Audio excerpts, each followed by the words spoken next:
Foire aux questions. 3. Go. Salut, quels sont tes artistes asiatiques préférés, si tu en as? Artistes asiatiques préférés, alors musicalement, j'aurais pas la prétention de dire que j'en connais beaucoup. Je sais pas s'ils sont asiatiques. À une époque, j'avais pris une gifle avec Maximum The Hormone.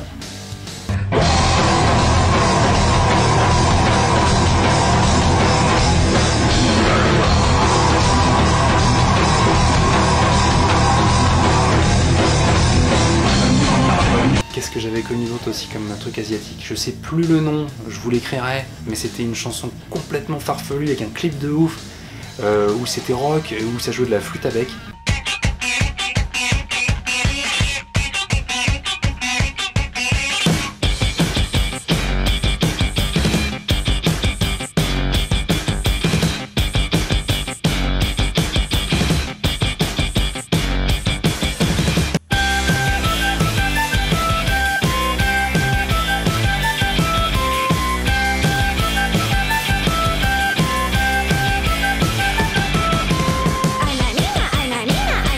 J'ai pas vraiment d'artistes musicaux japonais favoris. Par contre, d'un point de vue artistique, je suis fan de voilà, le manga, je kiffe à fond, les Toriyama, les Miyazaki, tous ces machins-là. Je connais pas forcément les noms, mais la culture asiatique graphique me fait kiffer à mort. Voilà. Et mon artiste japonais favori, alors on n'est pas sur de la musique, on est sur un art graphique tout particulier qui s'appelle Shige de chez Yellow Blaze. Voilà, je vous laisse regarder, vous verrez. As-tu déjà pensé à faire un peu comme Neo Geo Fanatic en faisant des masterclass pour expliquer et vendre ton Guitar Cookbook? Eh bien tu ne te gourres pas, parce qu'en parlant de Neo Geo Fanatic et de masterclass, il se pourrait bien qu'en octobre à Rouen, il se passe un truc avec lui et avec moi. Voilà. Te souviens-tu de tes premiers pas à la guitare? Oui. Je me souviens de la première fois que j'ai dû changer mes cordes. Voilà, il était tard chez moi, j'étais sur mon plumard chez mes parents, et je jouais avec ma Storm de l'époque. Mes cordes étaient rouillées à souhait parce que je me rendais pas compte qu'il fallait les changer. Et je regardais une vidéo de Satriani, c'était I Believe, je crois. I believe.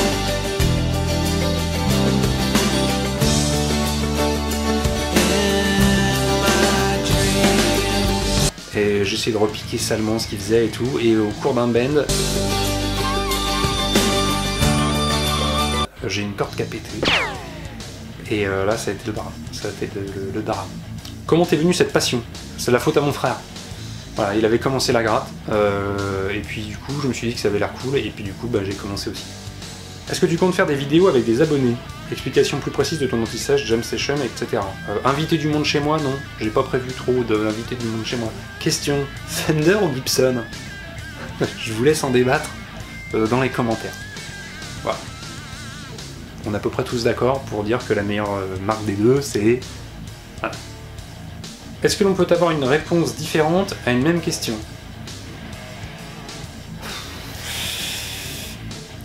Tu joues d'autres instruments? Non. J'aimerais apprendre le piano, comme je disais tout à l'heure. Que penses-tu du style Slash Guns N' Roses? Slash, voilà, c'est taulier un peu. Je veux dire, techniquement, c'est énorme, même si ça n'a pas la carréitude d'un Petrucci, tu vois, mais le mec, il sait le rock'n'roll, quoi. Je veux dire, s'il y a un guitariste de rock'n'roll, c'est lui, quoi. Le chapeau, la touffe, machin et tout, voilà. Puis soit dit en passant, moi, les Guns, je les ai vus au Stade de France il y a quelques temps. On a pris une gifle. Les mecs, pendant 3h30, ils nous ont claqué à la fesse. C'était carré, c'était énorme. Voilà. Slash, il était là, il envoyait la sauce. Derrière, il y avait Fortus qui tient la baraque. Un truc de malade. Voilà. Les Guns, à l'époque, ils défonçaient. Ils ont une période un peu molle du slip parce que tout le monde leur crachait à la gueule, parce que les histoires, machin, Axl Rose avec Slash et tout. Quoique, Chinese Democracy, qui est pas vraiment un album des Guns, mais plus un album d'Axl Rose, il est énorme. Moi perso, je le trouve énorme. Voilà. Tout le monde lui crache à la gueule parce qu'il n'y a pas l'équipe de base. C'est peut-être pas un album des Guns. Ok, moi je l'aurais pas appelé album des Guns, mais il est monstrueux cet album. Et puis d'un point de vue gratte, je veux dire, il a invité tout le monde. Rental, Buckethead, Fortus, enfin, il me chier, quoi. On trouve où ta casquette? À part sur ma tête, voilà. Cette casquette est une casquette unique. Alors voilà, donc une casquette LA parce que je viens de LA. J'ai passé ma jeunesse à LA. Hein. LA pour les Anglis, un bled du fin fond de la Normandie, voilà, où j'ai passé ma jeunesse. Donc voilà. Sinon je l'ai acheté sur edict.com, je crois, sur lequel vous pouvez faire personnaliser, faire écrire des trucs. Voilà. J'aurais aimé savoir si tu comptais faire une vidéo tuto pour apprendre à composer un solo sur une rythmique. Ouais, je pense qu'on va faire des séances d'écriture dans certaines vidéos. Donc je vais pas vous apprendre à écrire un solo parce que la seule règle à suivre c'est faire ce que vous avez envie. Ça, être créatif. Mais ouais, on va essayer de trouver des raccourcis et de trouver des techniques pour se faciliter la vie. Tu dis dans le Guitar Cookbook qu'au début tes différents outils étaient personnels. Comment et quand t'es-tu rendu compte que tes anti-sèches étaient quelque chose d'inédit, digne d'être partagé? Alors inédit, je sais pas si c'est inédit. Voilà, moi j'ai commencé à bosser sur le contenu du Guitar Cookbook pendant mes études pour apprendre mes gammes. J'étais beaucoup dans les gammes. Pour apprendre mes gammes en cours, pendant que j'écoutais pas, je coloriais mes cases de mes cahiers. Et j'apprenais comme ça voilà, les formes les schémas de gamme en fait, d'un point de vue visuel, quoi. Quelques années après, j'ai découvert sur internet Mathias Eklund et ses travaux avec Freak Guitar, et je me suis rendu compte que les gammes, en fait, il n'y en avait pas que deux en fait. Il n'y avait pas que la gamme majeure et puis les mains grecques et puis la gamme harmonique, mais qu'il y en avait foise. Et du coup, je me suis dit, faut que je sache les utiliser, quoi. On sait jamais. Donc je me suis fait d'autres scribouillages comme ça. Et une fois que j'en ai eu plein, des gammes et modes comme ça, je me suis fait des petites notes et des machins. Et j'ai des potes à moi qui m'ont dit, ah bah tiens, tu pourrais m'en faire une photocopie. Donc voilà, avant de faire la photocopie, je me suis dit, il y a peut-être un petit quelque chose à faire, quoi.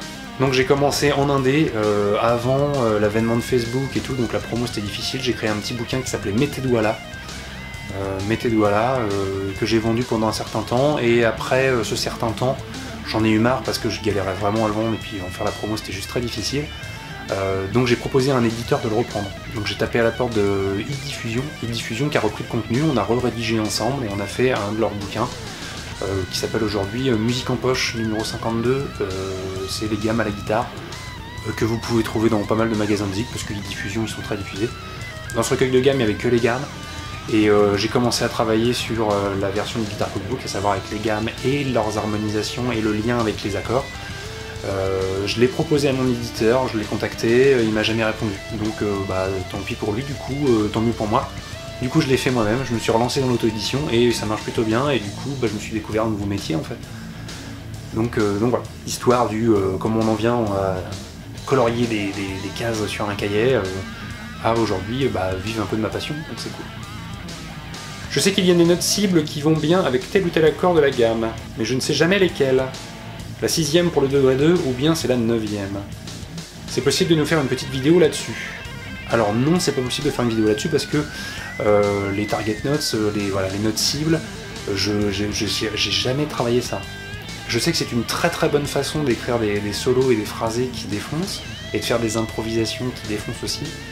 Et moi j'ai toujours attaqué le truc par l'autre côté, la pièce j'ai toujours vu l'autre face. Je suis toujours basé sur une gamme, et de la gamme on en tire des accords en fait.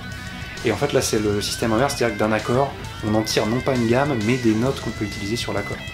Et donc l'avantage des target notes, c'est que quel que soit l'enchaînement d'accords, que tous les accords soient liés à une même tonalité ou pas, vous vous en foutez en fait parce que sur chaque accord vous allez faire du sur-mesure. Voilà, je ne maîtrise absolument pas le sujet et il faut que je le découvre. Voilà, Ludovic et Graz, si tu veux nous en parler, n'hésite pas. Parce qu'on en a parlé un peu en privé, voilà, il y a du contenu avant la fin. Merci pour vos commentaires nombreux, merci pour votre soutien. Voilà, n'hésitez pas à vous abonner si vous n'êtes pas encore abonné à la chaîne. Et encore merci. Voilà, tous vos messages, ça me fait chaud au cœur. Le fait que vous vous intéressiez à mes travaux, c'est juste énorme. Voilà. Je vous fais une grosse bise. Sauf à toi. Toi, non. Toi, t'as pas l'air très propre. Donc toi, non. Toi, t'auras pas de bise. Voilà. Salut. Voilà, merci pour toutes vos questions. Si vous avez de nouvelles questions, vous les posez en commentaire de cette vidéo sur YouTube. Et on finit donc avec la meilleure blague de cette FAQ, l'histoire du tétard. Hein. C'est un tétard, il croyait qu'il était tôt, mais en fait, il était tard. Voilà, ça me fait marrer.